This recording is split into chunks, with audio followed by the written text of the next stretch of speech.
भारत ने बिछाया ऐसा जाल जिसमें फंस गया। दुनिया का सबसे बड़ा धूर्त देश तबाह हो गई। उसकी इतनी बड़ी तकनीक जो पूरी दुनिया को बना रखी है अपनी ताकत का मोहताज। अमेरिका छोड़ो, रूस भी लाख कोशिशों के बावजूद भी ऐसा न कर सका। सर्वनाश के चक्र ने चीन को तबाह कर दिया। दूसरों को कर्ज के गड्ढे में धकेलने वाला चीन 1.4 ट्रिलियन डॉलर खुद गंवा बैठा। अब कितना भी जोर लगा ले चीन, इससे कभी उभर नहीं पाएगा दोस्तों। चीन भारत को एक ऐसे गड्ढे में गिराने जा रहा था जिससे निकलना नामुमकिन था। यह एक ऐसा दलदल था जिसमें इकोनॉमी फंसकर दम तोड़ देती। चीन पूरी प्लानिंग कर चुका था भारत को अपने इशारों पर नचाने का।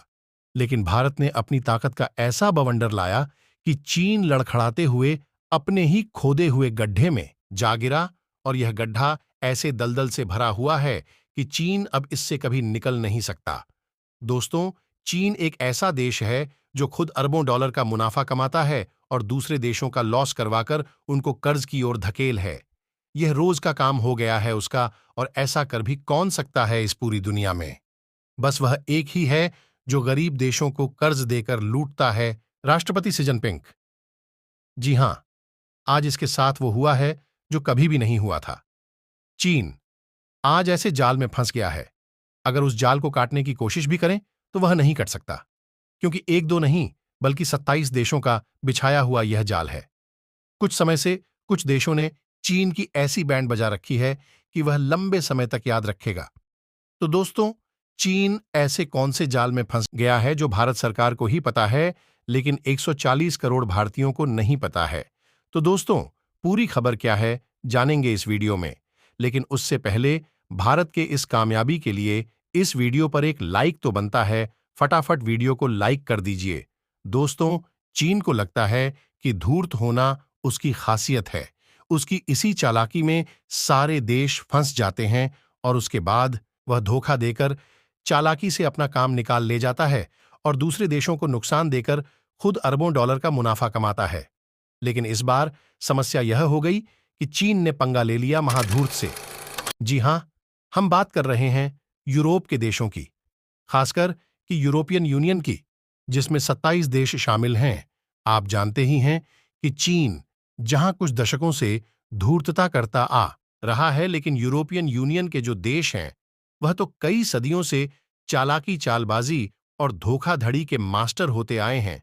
लेकिन चीन इस बार यह बात भूल गया कि जिस धूर्तता के स्कूल में वह एक छोटा सा स्टूडेंट है, उसके प्रिंसिपल हैं। यूरोपियन यूनियन के देश उनसे बड़ा महाधूर्त आज तक पैदा नहीं हुआ। उन्होंने यही चालाकी, चालबाजी और धोखाधड़ी करके आज तक अपना काम चलाया है। लेकिन चीन शायद इसे भूल गया और उसी का परिणाम है कि आज वह सबसे बड़े डिजास्टर से गुजर रहा है। नहीं समझे? मैं आपको बताता हूं।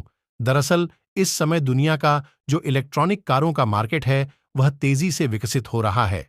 आज की तारीख में इसकी टोटल वैल्यूएशन है कम से कम $7.5 बिलियन।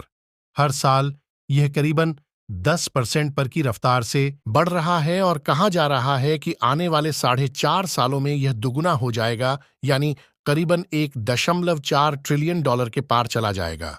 यह बहुत ज्यादा बड़ी बात है, क्योंकि इस धरती पर आज की तारीख में मुश्किल से 180 देश हैं जिनकी टोटल अर्थव्यवस्था इसकी आधी भी नहीं है। जी हां, इसका मतलब यह कि आज 2024 में दुनिया में इतनी इलेक्ट्रॉनिक कारें बिक रही हैं जितनी करीबन दुनिया के 100 देशों की टोटल अर्थव्यवस्था भी नहीं है, और आने वाले 4 सालों में इतनी बिकेंगे कि 180 देशों की अर्थव्यवस्था को भी पार कर जाएगी।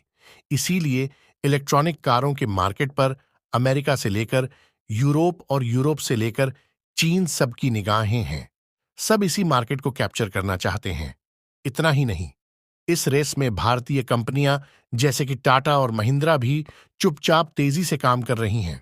अल्बा भारत सरकार मेन फोकस है इन इलेक्ट्रॉनिक कारों के कंपोनेंट को मैन्युफैक्चरर करने में, यानी कार चाहे यूरोप बनाए चाहे अमेरिका बनाए, उनके जो कंपोनेंट है वह भारत से एक्सपोर्ट हो। लेकिन चीन का प्लान कुछ और ही है। दरअसल चीन पिछले कुछ साल से अपनी इलेक्ट्रॉनिक कार बनाने वाली कंपनियों को बहुत ही बड़े लेवल पर सब्सिडी दे रहा है, यानी कि अगर उनकी कारों को बनाने की जो कीमत है वह $10,000 है, तो चीन की सरकार उन्हें 2 से लेकर $3,000 दे देती है, जिससे कि उनकी कार की कीमत $7,000 पर ही आ जाती है। और इस वजह से चीनी कारें बहुत ज्यादा सस्ती हो चली हैं। और इसके पीछे चीन की रणनीति यह है कि चीन की कंपनियां दुनिया भर में इतनी सस्ती कार बनाने लग जाएं कि आने वाले 4 सालों में कोई भी दुनिया की कंपनी कंप्लीट ही ना कर पाए, सारी कंपनियां बैंकक्रफ्ट हो जाए। उसके बाद पूरी दुनिया में सिर्फ चीन की इलेक्ट्रॉनिक कारें ही बिके। और आपको याद होगा, ऐसा पहले भी एक प्रोडक्ट के साथ कर चुका है, वह है स्मार्टफोन का। आपने देखा ही कि उन्होंने भारत में भी यही किया था, अपनी स्मार्टफोन कंपनियों को बहुत ही बड़ी सब्सिडी दी, जिस वजह से उनके स्मार्टफोन बहुत सस्ते थे। और यह सस्ते स्मार्टफोन इन्होंने भारत में डंप करने शुरू कर दिए, जिस वजह से भारत की जो छोटी कंपनियां थीं, चाहे वह माइक्रोमैक्स हो, लावा हो, सारी बर्बाद हो गई। और भारत का पूरा स्मार्टफोन मार्केट चीनी कंपनियों के हाथ में आ गया था। और आज भी स्थिति यह है कि हमारा 40% से ज्यादा स्मार्टफोन मार्केट चीनी कंपनियों के हाथ में है। चीन इस बार यहां फंस गया कि इनका कंपटीटर भारत नहीं था, इनका कंपटीटर था यूरोप, जो कि धूर्तता का और चालाकी का जवाब देता है। महाधूर्तता और महाचालाकी से ऐसा शुरू भी हो चुका है। दरअसल आप अपनी स्क्रीन पर देखिए, यूरोप ने ऐलान किया है कि उसने चीन की इलेक्ट्रॉनिक कारों पर ह्यूज टैरिफ लगा दिया है, यानी कि उन पर एक्स्ट्रा टैक्स थोपने शुरू कर दिए हैं, जिससे कि जो चीनी सरकार की सब्सिडी है वह नकली फाई हो चुकी है। उसका फायदा अब चीन की कंपनियों को नहीं मिलने वाला। चीन की जो कारें हैं वह यूरोप में ऑटोमेटिक महंगी हो जाएगी। इसके अलावा यूरोप ने अपनी कंपनियों को ह्यूज सब्सिडी देनी शुरू कर दी है, जिससे कि उनकी कीमतें गिरनी शुरू हो जाएंगी। इसके अलावा यूरोपियन सरकार यह भी ऐलान करने वाली है कि अगर कोई यूरोप का आदमी यूरोपियन कार खरीदता है, तो उसे कार खरीदने पर सब्सिडी और छूट दी जाएगी टैक्स में।